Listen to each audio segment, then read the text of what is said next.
Sa kasagsagan ng pananalasa ng habagat noong nakaraang linggo, viral sa social media ang videong ito ng isang residente sa Barangay San Antonio 1, Noveleta, Cavite, kung saan makikita ang nilalakaran niya na wala namang baha. Tingnan natin kung gano'ng kataas. Pero pagsilip sa harang, ganito na pala kataas ang tubig sa kalsada ng barangay. Makikitang mabilis din ang agos ng tubig. Ako nang ulugan sa Papaw na sa tumugate.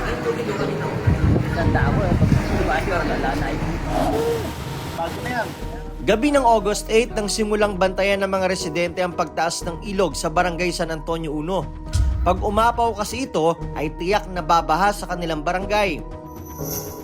Sa kuha ng CCTV, alas 6 ng gabi na magsimulang mapuno ng tubig ang kalsada.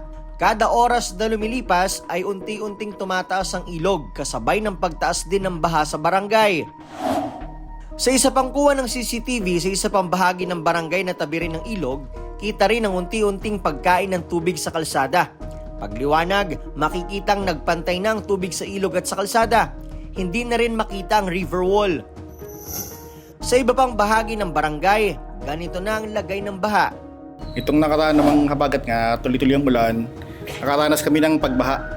Dahil nga sa volume ng tubig sa dami, halos ilang araw na umulan, magdamag buong araw. Kaya ang volume ng tubig galing upland, umapaw po sa amin. Balikan natin ang viral video. Hindi naman viral ang video dahil sa baha na kinasanayan na ng mga taga Noveleta. Pero dahil sa pagiging maparaan ng mga residente para hindi abutin ng baha. Yan ay sa paggamit ng mga harang para mapigilan ang pagdaloy ng tubig baha sa mga bahay at sa looban. Baral ang tawag ng mga taga Noveleta rito. Sa isa pang CCTV ng barangay, makikita ang pagbabantay ng mga residente sa baha. At nang unti-unti nang tumataas ang tubig, sa kanila inilagay ang baral. Yung baral niyan, matagal na. Ilang taon na namin ginagamit yung baral niyan. Dati, ang unang baral na ginamit namin dito kasi ang babaha naman dati dito, maliit lang. Ang baral namin gawa sa mga puno ng saging, mga puno. Yun ang pinangaharang namin kasi ang tubig ng baha, halos gabinti lang naman siya, hindi naabot ng tuhod. Anong year yan? Mga way back 90s. 90s baral na siya. Tapos siguro mga late 90s o mga 2000, tumataas na ang tubig baha sa amin. Diyan na nagawa yung mga baral, tawagin namin baral na gawa sa kahoy. Tapos katagalan nga, dahil habang tumataas talaga ang tubig ng baha sa amin, yung baral namin, na-improve na namin, improvise, ginawa na namin gamit yung metal sheet, tapos mga tubular. Para mas magaang buhatin, tsaka madali din siyang ipasok, ikabit.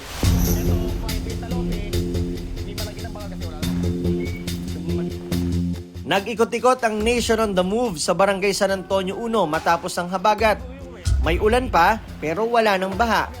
Pero napag-alaman namin na hindi lang pala ang eskinita sa video ang may baral, kundi bawat bahay rito sa Barangay San Antonio 1 at bawat espasyo na pwedeng pasukan ng baha. Dito sa Barangay San Antonio 1, mapapansin na yung mga bahay, bukod doon sa gate, may inilalagay ng mga ganitong siwang. Ito yung pinaglalagyan nila nung harang o kung tawagin nila ay baral. Hindi lang ito, unang bahay pa lang yan. Dito sa kabilang bahay, sa katapat, kahit na maliit, meron ding baral yan. May lagayan din ng baral, may siwang din yan. Iba-iba merong kahoy, may bakal, o tulad dito nandito sa kabila. O kahoy ito, na may singit-singit pa ng mga foam para sigurado na hindi lilipat yung tubig doon sa kanila. So, bawat bahay dyan, basta may gate, bukod dun sa gate, ay may lagayan pa sila nung baral, kung tawagin. Yo!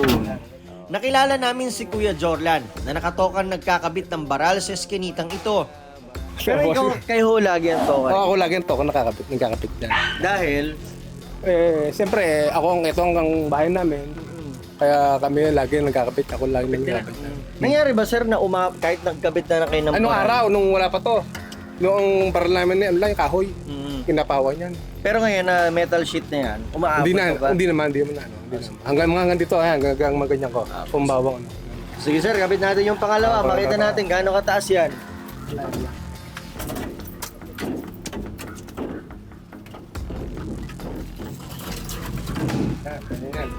Ayan, mataas na. Anong height mo, sir? 6-footer. 6-footer? Oo.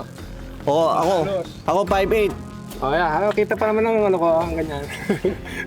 6-footer. So, pag ganito daw na nakakabit itong baral, kahit umapaw hanggang rito ang tubig, hindi naman naaabot dito. Makakapal na kahoy naman ang gamit na baral ng 82 anyos na si Tatay Rolando. Kwento niya, bata pa raw siya, ganito na ang sitwasyon dito sa kanilang lugar. Bata pa ako, nabahan na dito. Okay. Kaso no, maliit pa, sandakal. Pataas sa pataas. Ngayon, ang pinakamataas dyan, hanggang dito na. Kaya ang baral niyan, ayun pa, anim yan. Papulo yan, hanggang dito. Puyat daw ang inaabot nila kapag tuloy-tuloy ang pag-ulan. Mahirap na, baka tuluyang pasukin ang kanilang bahay. Hindi kayo nagsasawa? Sawa kami. Eh, kung ako nga may pera, ang bahay ko, papataas ko na hanggang dito yung flooring. Para kung bumama, wala na ako pakialam, matutulog na ako. Ang ibang residente, bagamat sanay na, may takot pa rin talaga sa tuwing umuulan. Pasalamat nga ngayon at hindi kami masyadong na-apektuhan ng ano, pero nakakatakot pa rin. Hindi pa rin kami safe. Ang Ilang-Ilang River ang tinuturong dahilan ng pagbaha sa Noveleta. 36 kilometers ang haba nito na nagsisimula sa Tagaytay at dumadaan sa ilan pang bayan gaya ng Amadeo, Silang, General Trias, Dasmariñas at Imus bago lumabas sa downstream sa Noveleta at Kawit palabas ng Manila Bay. Ang tanong ngayon, nasaan ba ang maayos na flood control? Mayroon naman tayong mga nakitang river wall, pero ayon sa mga taga rito, lubhang marami lang talagang bumabagsak na tubig kaya hindi kinakaya ng flood control. Kaya para masolusyonan yan, patuloy ang pagtapos sa Cavite Industrial Area Flood Risk Management Project. JICA o Japan International Cooperation Agency ang gumagawa nito na may pondong aabot sa mahigit 22 billion pesos kung saan gagawa ng mga bagong river channel papuntang Manila Bay para hindi lahat ng tubig sa upland ay sa Ilang-Ilang River sa bahagi ng Noveleta ang bagsak. Ang study po is 70% po ng tubig na ngayon ay dumadaloy sa Ilang-Ilang. 70% po ay dun muna sa bagong river channel natin. Tapos yung another 30% na lang ang mapupunta sa natural na ilog natin, which is the Ilang-Ilang. 2028 raw inaasahang matatapos ang proyektong ito. Kasi nagpapabahalang naman po talaga sa Noveleta is yung pag-overspill. So kapag ito po ay maayos na, talagang masasabi po natin na siguro close to zero baha na talaga tayo sa bayan ng Noveleta. Kaya ibig sabihin, hanggat hindi pa natatapos ang proyektong ito, ang baral muna ang aasahan ng mga taga Noveleta. Sa madaling sabi, kanya-kanya muna.